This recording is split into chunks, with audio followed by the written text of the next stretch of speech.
بسم الله الرحمن الرحيم.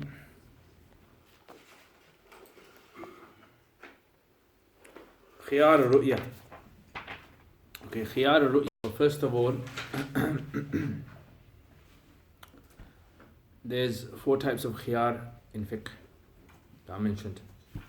One is called khiyar al-shart. We've done that.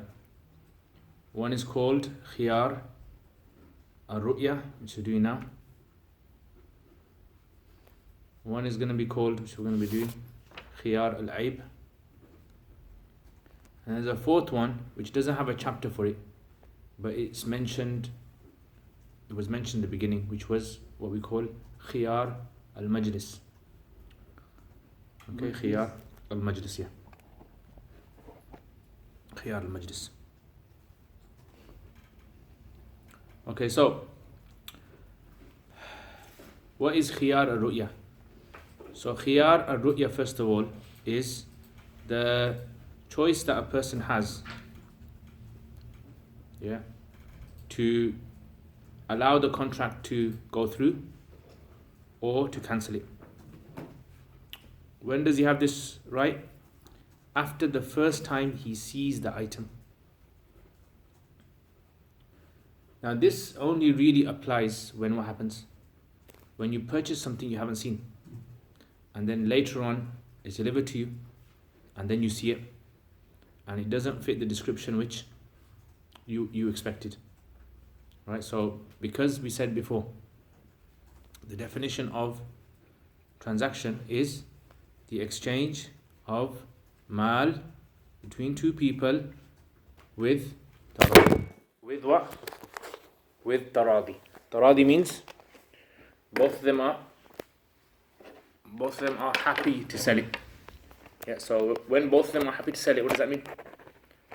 It means that consent, yeah. So in other words, if you have seen something,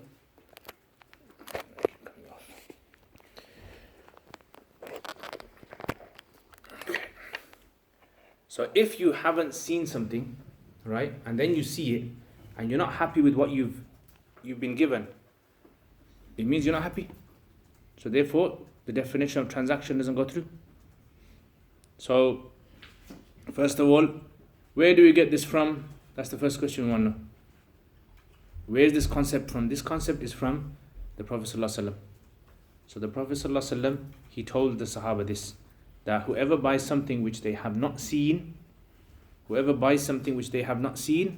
then they have a choice when they see it.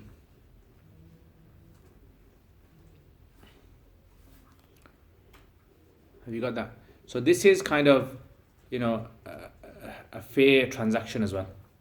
Yeah, because otherwise, if you have to buy anything, even if you haven't seen it, then that means you're forced to, buy things. And in today's times, it would be very difficult for people to do that, especially online stuff. Yeah, online stuff. In the olden days, imagine there was no pictures, no images, nothing.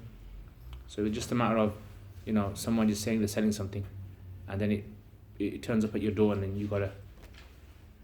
So this is why here it comes from a hadith. So he says, "Man ishtara ma lam yarahu fal bay'u jaizun." Whoever buys that which they have not seen, then this transaction is what?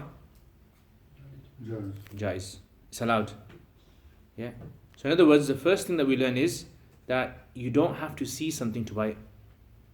It's not necessary to see something. So a lot of the transactions that happen today, in fact, happen because you don't see something. Someone just wants to order something, and they just order it, and it turns up at their house, right? That transaction is jaiz. However, does it go through? Does it become completed or not? That's up to the person after they've seen it. وَلَهُ الْخِيَارُ إِذَا رَآهُ. And he has a choice when he sees it. So you order, let's say, a washing machine. Washing machine turns up at your house. Soon as you receive it and you open it and you see it, right? Once you've seen it, you have to make a decision.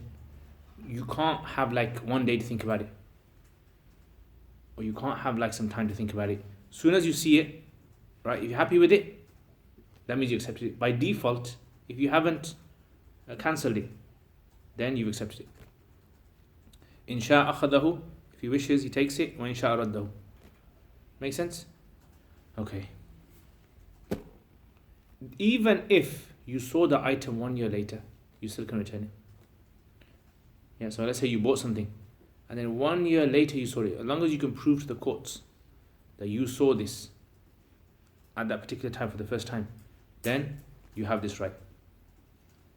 Now, does this right apply to the person who sells an item? So for instance, let's say, for example, Ikram, he wants to sell something that he hasn't. How is it possible that you sell something you haven't seen?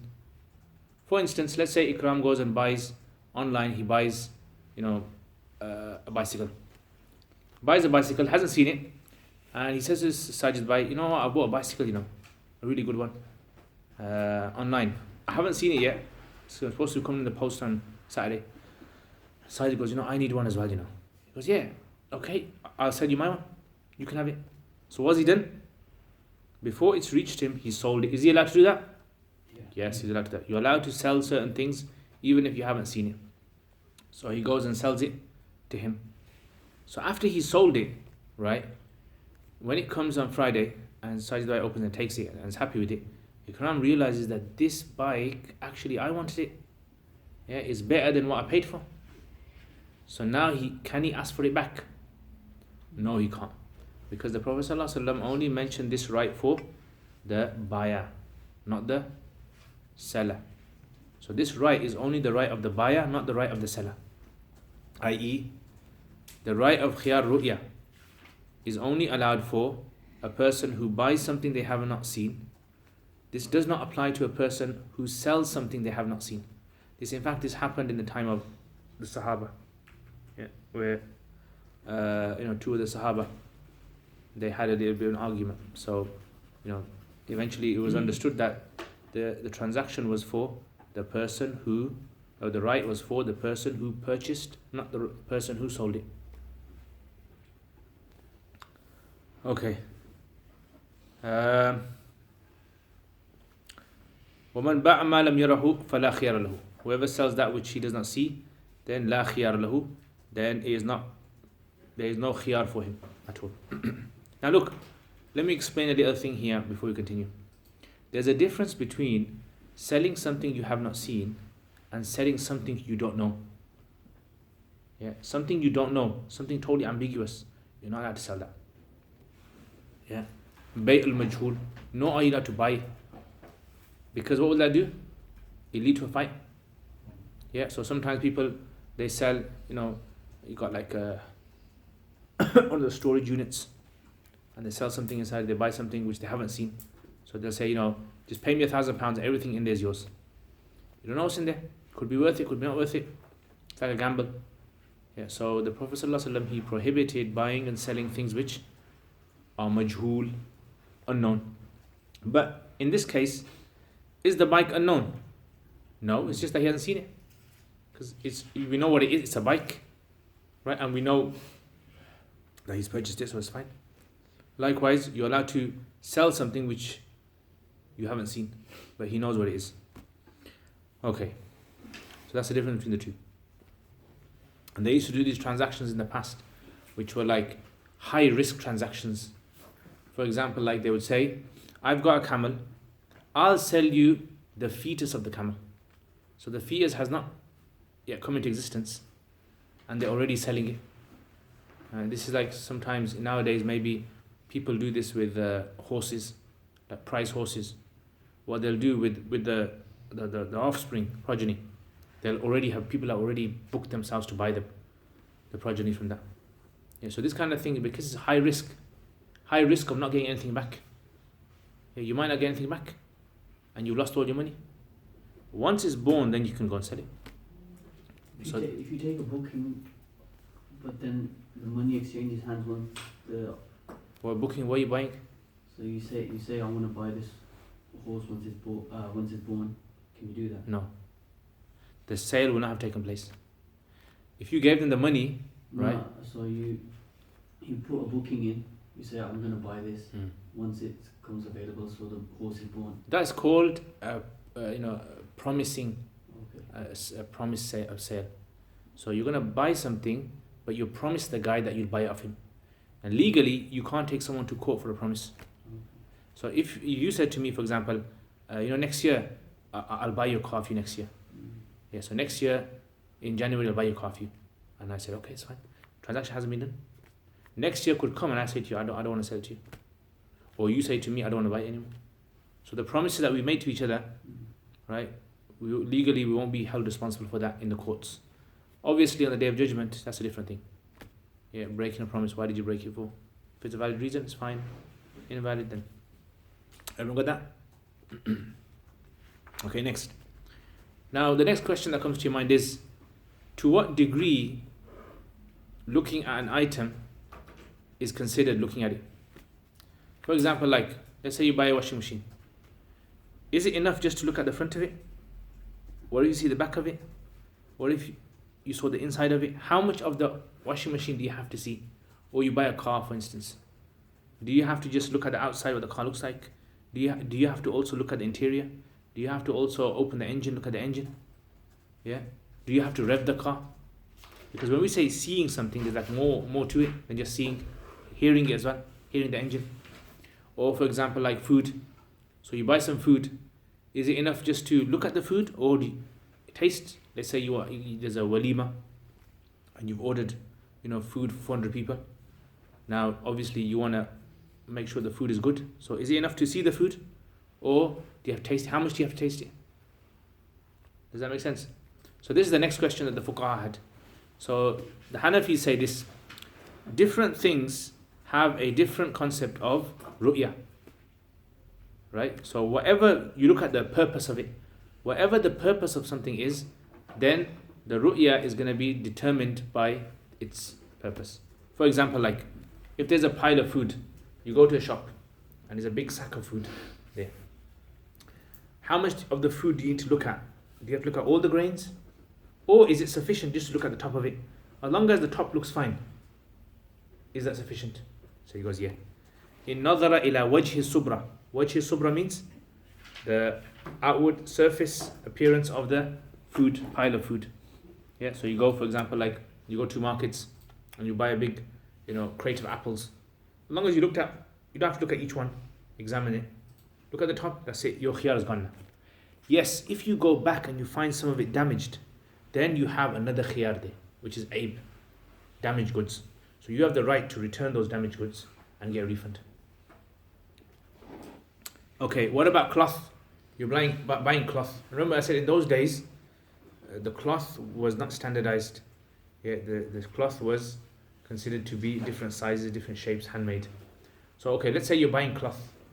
How much of the cloth must you look at? As long as you saw the outside. Do you have to open all of it and examine each side of it? No, you don't. Or ila dhahiri thawb matwiyan, wrapped up. So as long as you looked at the cloth, wrapped up, and the main kind of things on that cloth, it all depends as well. There might be some cloth which has got some designs on there. So you want to look at the design. So you might have to open up a bit. Just look at the design. It might be a plain cloth, like maybe like jubba or something. And it's all plain. So you just have to look at top. As long as you touch it a bit, it's fine. Yeah. So matwi means wrapped up.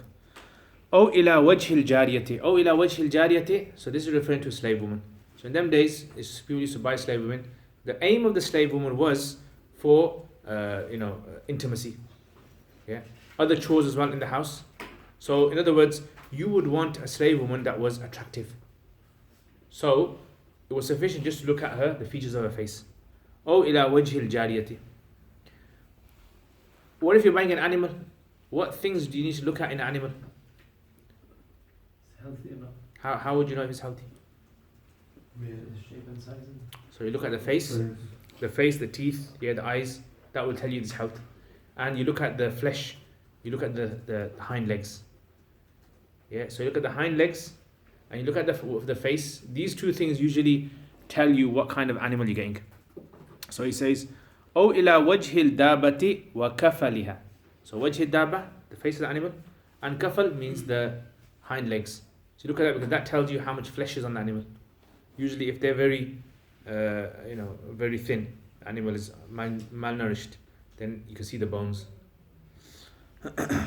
And all these scenarios, and in other things today, for example, like car. If you were to buy a car, what things would you consider sufficient for the khiyar ru'ya to drop? That's what body work. You look at body, maybe it's got dents in there, anything. The colour. The engine history or something. History, maybe. Yeah, the engine. These are things that you want to look at. Tires, condition. Yeah, maybe if you're buying a laptop, what do you look at? Yeah. So, you know, Memory, processor. Yeah, you don't want to look at things with damage. Damage is something which can be covered with khiyar al-aib. What you want to look at is, does it have the specs that you want? If it has the specifications that you want, right? It's got a nice thin body, right? Screen is right size, the keys are in the right place, everything seems fine. See, right? So it's more, I mean, part of it is customary, whatever's customary to look at for a particular Yeah. item in a particular Yeah, society. customary, that's it. Customary. You look at whatever is. For example, like what if you look buying a house? Yeah, how would a house? Please says, I've got a courtyard. Is that the outside? No. So you see, it all depends on how the houses are built, isn't it? Yeah. If it's like a terrace house, once you've seen one, you kind of figure out what the rest are like. Okay. Yeah. So it's like, you know, terrace houses usually you either got like a hall that you go into, or you just open the door, you go into the front room, something like that. But it could differ. There could be a house, it's not a terrace house, which is a semi-detached house, but the shapes are all the same really. Or it could be one which is a detached house, totally different from all the others, which is a different one. So over here when it says, in ra'a sahna dari fala khiyara lahu. If he looks at the courtyard, so in the courtyard in them days would be like an open area they'd have. Just like you have houses in Pakistan and these places. Outside or inside it? No. Outside courtyard. So the courtyard would be like part of the house, not like a front garden that we have. Okay, so you have to go. Yeah, so you have to go in. It's like a courtyard there, like a main kind of area, and then the rooms are built around it. So this all is all dependent upon. So Imam Qudoori, he's basing it upon the houses that were in his days. Obviously, houses have evolved over years now. It's not just a matter of building a house. Now there's like insulation you got to look at. You got to look at how many rooms there are. You got to look at what kind of shape the room is. There's so many things to think about. Does it have central heating or not? So all these things before you want to buy. So therefore, in nowadays, it wouldn't just be sufficient just to look at. I would say you'd have to go into the entire house and look at most of it to be able to figure out. You wouldn't need to do like a thorough investigation and check whether the wood is fine or not, and check whether the thickness of the walls. You wouldn't have to do that. But you just find out roughly, you know, is the house something that you want. If somebody, so for example, let's say they're buying an animal and they don't know it, so it's customary to look at the hind legs and the face. But somebody who's a layman, they go and they check the horse, it looks fine, and they buy it, and then somebody tells them actually you didn't check this, and this is wrong with it. So Yeah, so can they go remember I back? said to you, if it's to do with a defect in the animal or the item, you can return it. Anyone can. What if there's no defect? It's just a case. So that what the do you want to buy it for? Maybe riding. That's it, isn't it? So if he thinks it's okay, that's it. But then It was his fault. He should have got someone else in Mm. to do the investigations. If you go to someone and buy a car and you don't speak to a mechanic, or you don't speak to someone who knows about cars, and you bought the car, it's tough luck. Okay. The idea of khiyar ru'ya is basically that you buy what you want. So whether a layman is buying it, whether an expert is buying it, whatever you're buying, you get what you want. So, alright, maybe horse was a bad example, but let's say if someone's buying a car, it's customary to do like a vehicle check. They buy the car, and in the vehicle check, it would have revealed that there's maybe a loan on it or a debt or So that would be aib, isn't it? That would be okay. Look, khiyar ru'ya is not there to find faults in there. If you find a fault later on, doesn't matter how later on you find the fault, as long as the fault can be established, it was there in the original owner possession, you can give it back. Okay. What we want to find here is, have you bought the thing that you want? So for example, you want to buy a mobile phone, right? You want to buy an iPhone 7, right? Now you know what an iPhone 7 looks like, isn't it? So technically, you don't really need to look at an iPhone 7, because everyone kind of knows what they look like. They're all standard, exactly the same. Yeah. Does that make sense? But you might want to just look at, for example, the color. You want to buy a white one, but it turned out you got a black one, right? So it's not the one that you wanted. That's not a defect. The color is not a defect. Mm. It's just you didn't get the thing according to specs you wanted. You understand that? So he says, إِذَا وَإِنْ رَأَى صَحْنَ الدَّارِ. If a person, he sees the sahan, the open area of a house, فَلَا خِيَارَ لَهُ, he has no choice. وَإِنْ لَمْ يُشَاهِدْ بُيُوتَهَا. Even if, buyut in them days meant rooms. Even if he hasn't looked at each room. And he's basing it on the houses in his days, like I said. Okay, next question now. How does the transaction of a blind person work? Let's say someone's blind. How does that work? He can't see. So he will never be able to buy something and have this right if he needs, if the condition is eyesight. So what did I say before? It's what's the purpose of buying it for? Yeah, so it's all dependent upon what you're buying. So seeing is not necessary all the time. It's only necessary in those things that have some physical sort of appearance that is wanted. Like food, for example, you might not be looking for the physical appearance. Like in weddings, they don't really look out for the physical appearance in foods. They're just looking for taste.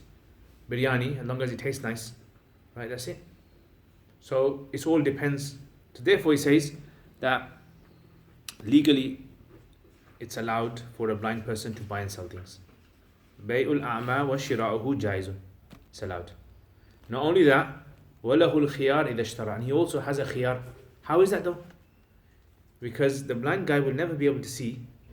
So if he buys something, therefore how will his khiyar drop? So it drops in different ways. So for example, like if it's something which is touched, what kind of things do you buy that you touch? You're looking for touch, sofa, yeah, bed, mattress. For example, a mattress, you're not bothered about what it looks like, yeah, what color it is, because mattress will be covered anyway. You're going to be looking for how does it feel. So the blind guy, all he has to do is touch the mattress. As long as he's happy with it, sits on it, his khiyar's dropped. Yeah. So وَيَسْقُطْ خِيَارُهُ, his khiyar drops بِأَنْ يَجُسَّ الْمَبِي, that he touches the mabi. Yeah. So he presses it, sits on it. Maybe car seats, he just wants to check them out. Yeah. Or maybe even shoes or something, the feel of the shoes. So he puts the shoes on. He's not really bothered about the color or anything because, right, he's blind. He's not bothered, but he just wants to feel comfortable feel. Yeah. So he tries them on. Maybe he ordered some shoes. They came to his house. He tried them on, but they were too hard, right? Or maybe he tried them on and they were too tight on him, so they didn't fit the specs that he wanted. So he doesn't need to be able to see them. إذا كان يعرف بالجس, if when that thing is something which is known through touching. أو يشمه, or smell. What kind of things are known through smell? Perfumes. Yeah, you don't need to look at the color. Yes, some people might want to buy it because of the shape of the bottle. That might be something else. Yeah, but because like sometimes someone sells, for example, like a Hugo Boss, but they don't sell it in the original bottle. They sell it in like just a cheap bottle, but it's the same stuff. It's like a refill. Yeah, and the guy said, I don't want this, I want the original one. Yeah, in the same bottle. So therefore he has khiyar. Yeah, but usually in fragrances, it's to do with the smell. You smell it. So he says, "Oh yashummahu," or he smells it. إذا كان يعرف بالشم, if when that is something which is known through smelling fragrance. أو يذوقه, or he, or for example like detergents as well. Detergents smell. أو يذوقه, or taste. Taste we mentioned like the food in the walima. إذا كان يعرف بالذوق, if it's something which is known through taste. Yeah. So he wanted to buy something, and he wants to make it a specific taste he wants. So therefore, if it doesn't fit his taste, he doesn't have to buy it. He gives it back. So my friend bought some football boots. He's colorblind. He bought some football boots thinking they're kind of grey, silvery color, but they were pink. So we told him, if, for example, would that class as his khiyar being Yeah, because that khiyar is a khiyar. Because he can still see and he has the concept of colours. That's his right. But he thought it was, he obviously didn't want to look silly. He managed to get a refund, obviously it was a shop, but from... Yeah, it would come under khiyar. Okay, so because somebody else tells you... That was the specs that he wanted, isn't it? Well, he wanted grey. Yeah. He thought he was buying grey, but... Yeah. Same with a blind person. If a blind person, for example, like knows the concept of colours, like someone's told him, look, these are the colours, that matching colours that go with your clothes, right? He buys them and someone says to him, look, this is not the right colour, and he says, oh, I wanted to buy this colour. Yeah, so he intended to buy, let's say, for example, black shoes, and it turned out he got brown shoes. And someone said to him, "No, you got brown shoes." He goes, "I thought they were black." Okay, so Yeah, he's got that right. It's all to what specs you want.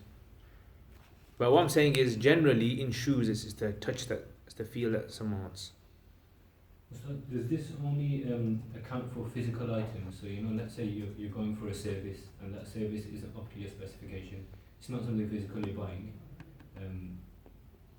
but you're not happy with the level of service. Does that come under this sort of khiyar as well? I'm trying to think of an example.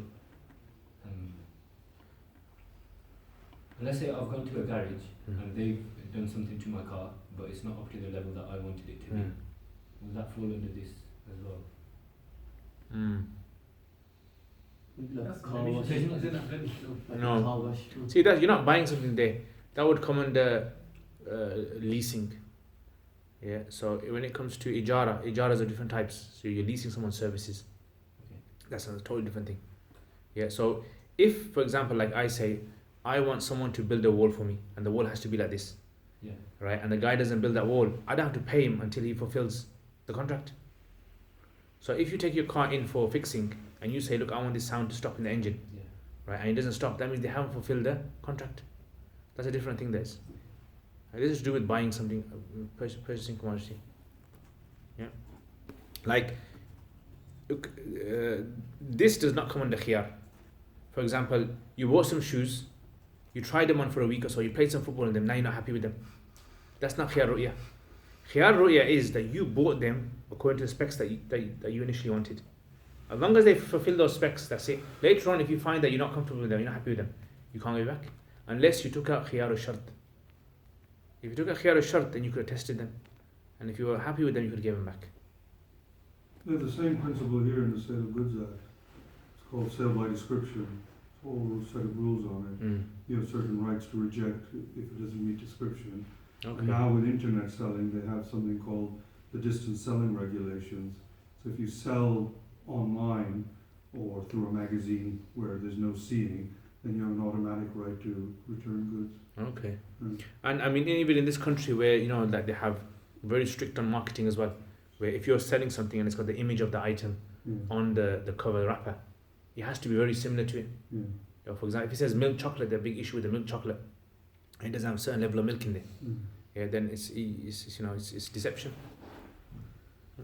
So remember, all these rules are there to be able to give people their rights, so that people feel it's a free market. People feel that they can buy and sell without being, in loss unfairly. Okay, everyone said that? وَلَا يَسْقُطْ خِيَارُهُ فِي Okay, now, the next thing now. This blind guy, yeah?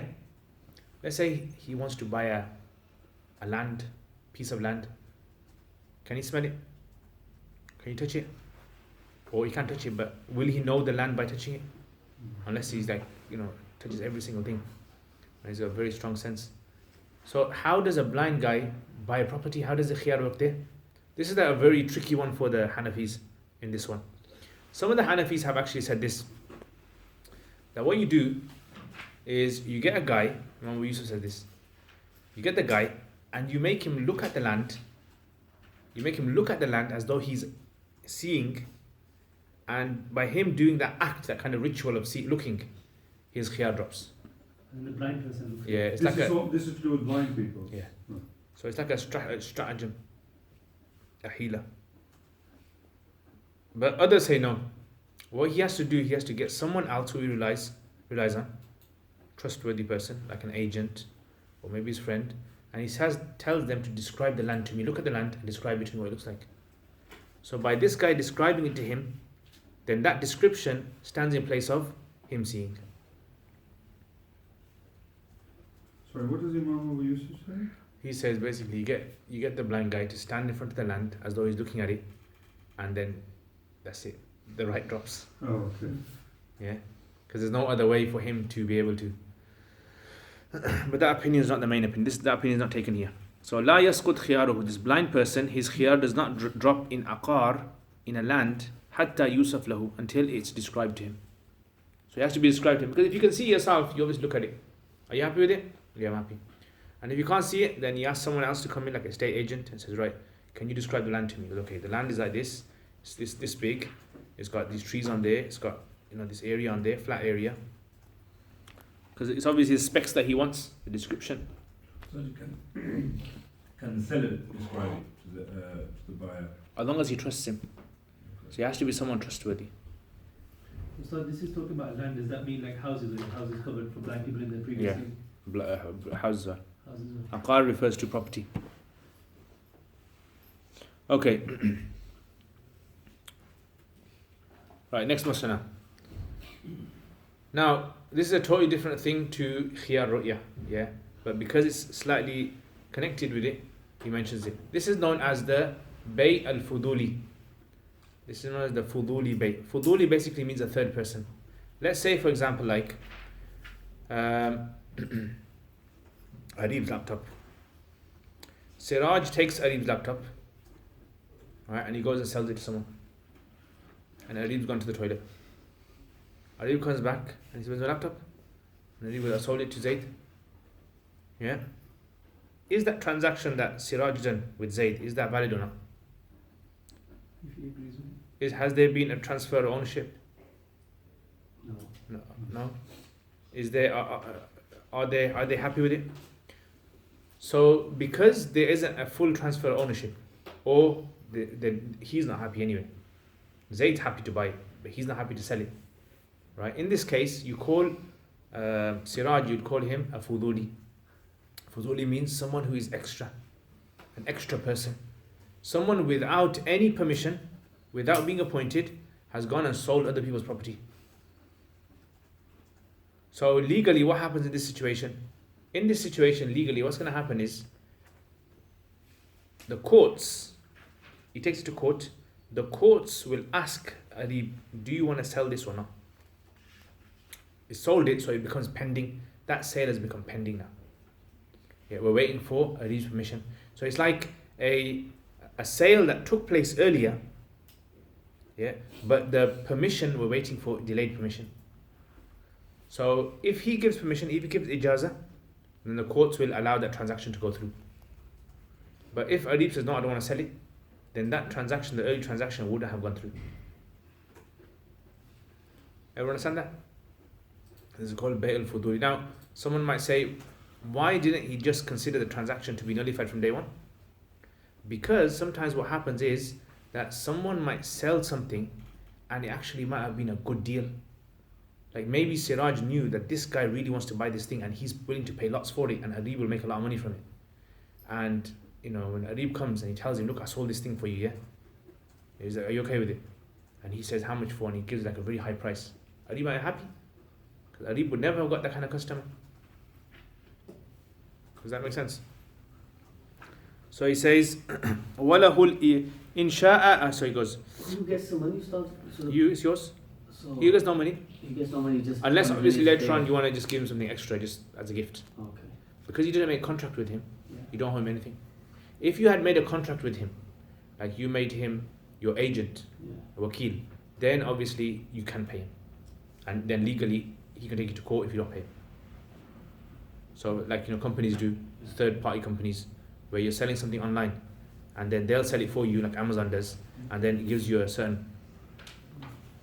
This is a common scenario here, and I've had to deal with cases like this. In this scenario, right, the person who sells somebody else's goods sells to, so Arib sells Sajid Bhai, Malik Ram's goods to Sajid Bhai, takes the money and runs off. Oh, okay. Sajid Bhai comes along and says, what happened to my machinery or my car? And Muhammad Bhai, Ikram Bhai has it, and they're both innocent. So Sajid Bhai now, the goods are with him, but he never consented to the sale, so he wants his goods back. And Muhammad Ikram Bhai says, well, what about my money? But Arib's run off with the money. That's a very common situation. Okay. And the answer is that Sajid Bhai gets his goods back, and Muhammad Ikram Bhai loses his money, unless you can chase Arib and Yeah. sue him and get your money back from him. Yeah, that's it. That's exactly Islamically that's how it is. Mhm. So the courts will chase up Arib, or maybe a guarantor that he had. Yeah, so they have a guarantor, or maybe something of that sort. And then, if he comes back, he'll pay. If he doesn't come back, then he's got cheated. The Sajibai is entitled to his goods Yeah, back. because he didn't give He didn't permission. consent to. Okay, everyone got that? Alright, so he says, Man ba'a milka ghayrihi, whoever sells the property of someone else, bighayri amrihi, without his permission. Yeah, so, like I said, whoever sells, Siraj sells the property of Arib, the laptop, without Arib's permission. Fal maliku, then the true owner, meaning Arib, is bil khiyar, has a choice. In sha'a ajaz al bay, if he wishes, he permits the transaction.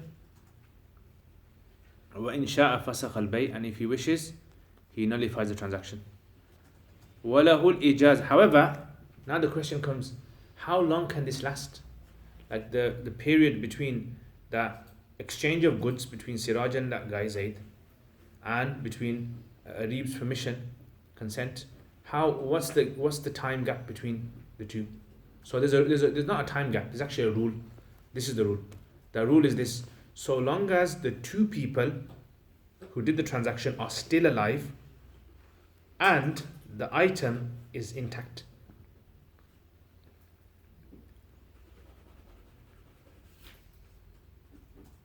Yeah, So the two people being the being person. Siraj and Zaid, Right. Okay. they're still in a position where they want to exchange it. And Arib, I said the item being intact. So for example, let's say, Siraj has sold this. Now all of a sudden, a week later, news is Arib came back from a trip. It reaches him that his laptop's been sold, and Siraj has become shaheed. Yeah, he's no longer there anymore. It automatically breaks, nullifies. So, Yeah, so the transaction will not go through. I.e., consent would only be valid if both of them were still alive. so the Fuduli and the seller, they need to be alive. Yeah. Not the buyer.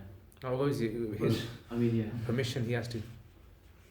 Why does the Fuduli need to be? Could the Because the transaction occurred between these two people, isn't it? Oh, okay. Because remember, the transaction can only occur when two people are buying and selling. So if one guy is not there, Mm. therefore what's happening? Who's the other side of the transaction? No, I was saying the Fuduli. So Siraj was the Fuduli, was, and he was the Yeah. extra So man. he has to be alive, So he has to and be Zayd alive, has to be alive. and the seller has to be alive. But Not seller, the buyer. the buyer has to be alive. Yeah, you are the owner. Okay. You're not selling anything. Yeah. They're doing the selling and buying. Okay. Them two need to be Yeah. alive then. But why is it different in the situation where the Fuduli runs off? So if the Fuduli runs off, then I get it back. Because there's been no sale. No sale. Okay, but if the Fuduli dies, then I still get it back. You get it back in any condition. Okay, that's what I was. You get it back. Yeah. But your consent will only go through if they're both alive. They're both there alive, as in they're both in a situation where they want to exchange goods. Okay. If one of them says, I don't want to exchange the goods anymore, backs out, then your consent doesn't have any value. Okay, this is only for consent. But in that scenario, presumably, if the Fuduli dies, the actual owner can just make a new contract. and Yeah, sell it if you anyway. want it to go through, you'd have to make a new contract with him, and if he accepts, then yes. Otherwise, no. Like you won't be able to take him to court. Yeah. If Siraj dies, you can't take him Zayd to court and say, right, you bought this off Siraj. You go, no, Siraj died. You didn't give consent. Yeah. Okay, so وَلَهُ الْإِجَازَةُ إِذَا كَانَ الْمَعْقُودَ عَلَيْهِ بَاقِيًا. He has permission when the ma'qud alayhi, the item, the commodity is remaining. If the commodity is broken, gets damaged, then your consent has no value. وَالْمُتَعَاقِدَانِ بِحَالِهِمَا. And the two muta'aqids, the two contractors, are in their condition. Okay, next masla. Let's say, for instance, you buy something which you bought in multi-pack. Things that come together. So, for example, like you bought a pair of clothes, pair meaning trousers and shirt together. So you bought a pack, and the shirt and the trousers came together, just like you have, jubba or sarwal kameez. It comes together. Two pairs of socks. Socks come together. Two gloves come together. So you bought two items together, and then what happened in the post? One of them comes, right? Yeah. So, and you're not happy with it. You want to return it. Can you return only the one, or do you have to return both of them?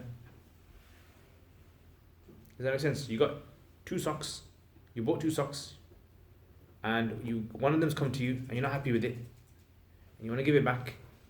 Do you have to give both of them back, or can you keep both of them? Or can you give one of them back, keep one? Or for example, let's say you bought a shirt and a trousers, and the trousers doesn't fit your specifications, but the shirt does. Can you just give the trousers back? Because remember, in the contract, in the receipt, you only had one item. Shirt and trousers for, let's say, £30. You have to give both. You can't allocate a price so Yeah. that you won't be able to. You can't. So you either got to give both back, or you keep both. You can't separate, because this will lead to separating the receipt. Mm. So in a receipt, if you have multiple things that I mentioned, each one is a separate contract. So let's say you bought 5 things. So 5 contracts you've done with them. Just like you go to Asda, Tesco, and you buy a whole shopping list. You've actually done all these contracts with them, multiple contracts with them. But if you buy like 3 or 4 things in one, you've only done one contract with them. So this one is a multi-pack as in different items. So if you It bought doesn't pack matter. Yeah, whether the same item or different items, as long as you bought them all together for one price. of- Okay. Yeah, So if you bought a pack of socks and 7 in them. yeah. And you found one that you don't like, doesn't fit your description, right? You either got to give all back, you can't give one back. Okay, so he says, وَمَنْ رَأَى أَحَدَ الثَّوْبَيْنِ فَاشْتَرَاهُمَا. Whoever has seen only one of the 2 cloths. So this is a bit different from what I explained.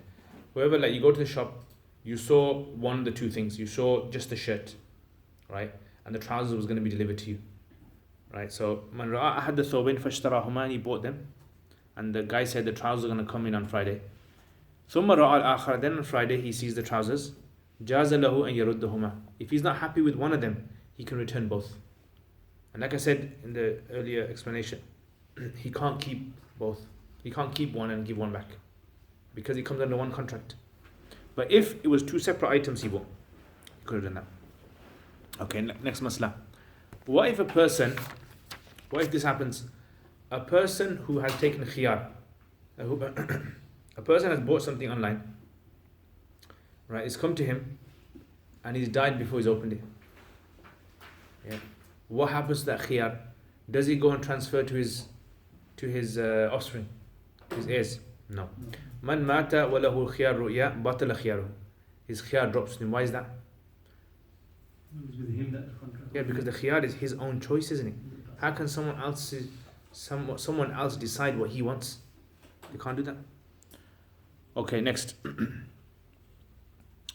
Now, let's say this happens. This is the last masla. Let's say this happens.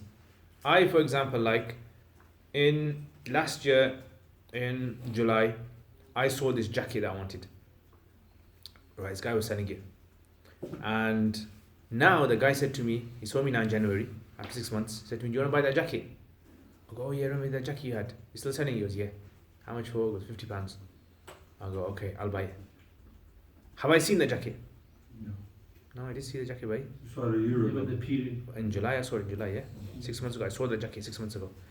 Is that, seeing that item 6 months ago, is that sufficient for the khiyar ru'ya to drop? Does that make sense? So the rule is this: if when you buy it, it's exactly the same as it was when it was in July, then you don't have a khiyar ru'ya. You can't say now, no, I don't want it anymore. Right? Because it's exactly the same, it hasn't changed. The whole idea is that you see it. But if it's changed over time, maybe it's discolored, right? Or maybe it's, shrunk or something, or maybe some buttons are missing from it now, then no. Yeah, your khiyar ru'ya is still there. So you can make a choice. Would that not come under defects? No, because If the button's missing? or no, because if it's a defect, if it's something that will lower the value, yes, then it comes as a defect. But if it's not on the specifications that you remember it as, So maybe like you bought a plant, and Yeah. by the time it was delivered it was overgrown or Yeah. big, something like yeah, that. something like that.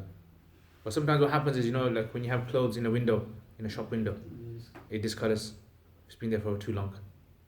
Or maybe so many people have like tried it on that now you're not happy with it, it smells a bit. So he says, وَمَنْ رَأَى شَيْئًا, whoever saw something, like I said in July, ثُمَّ اشْتَرَاهُ بَعْدَ مُدَّةٍ, after a long period of time, like say January, he purchases it. فَإِنْ كَانَ عَلَى الصِّفَةِ, If it is on the same description التي رآه, which he saw in July, فلا خيار له, then there is no choice for him. وإن وجده متغيرا, if he sees it changed in any way, فله الخيار, the خيار الرؤية remains. So here where it says فلا خيار له, so the ru'ya option is not there, but he still has a choice to say, oh, I don't want to buy it anymore. Because he said, No, the whole point of a choice is that he doesn't see it on the description that he wanted it on. He doesn't find it according to the description that he wanted. I mean, if he changes his mind, like he doesn't want to buy it, doesn't matter that it's the same thing. When you buy something, you can't change your mind if the other guy has said yes. If you go to the shops and you want to buy a chocolate bar, and you pay the money, and you walk out the shop, you can't change your mind now. You can't go back to him and say, I'm sorry, can I have money back? You can't do that. He can take you to court, and you will have to pay the money for that. Because you gave... He hasn't paid. No, he's just paid. Okay. Any questions? So I was going to ask, on the previous masala, if someone, for instance, I'm not available and he sells my car, and that person takes it and then changes things, modifies it or changes the tires and all that, then I come back and say, I didn't want that sale. So does that person have to use? Any permanent change that's made to the car, your consent doesn't go through. Doesn't go through. Therefore, what will happen is, you could take that guy to court, and he will have to reimburse you. Like if he's added his, this is like a bit of a long masla. If he has, for example, removed certain things from the car, he will have to pay you for those things that he's removed. If he's added his own property to the car, then that brings in another issue, which is shared ownership now. Can those things be separated from the car without damaging it or not? So like many scenarios.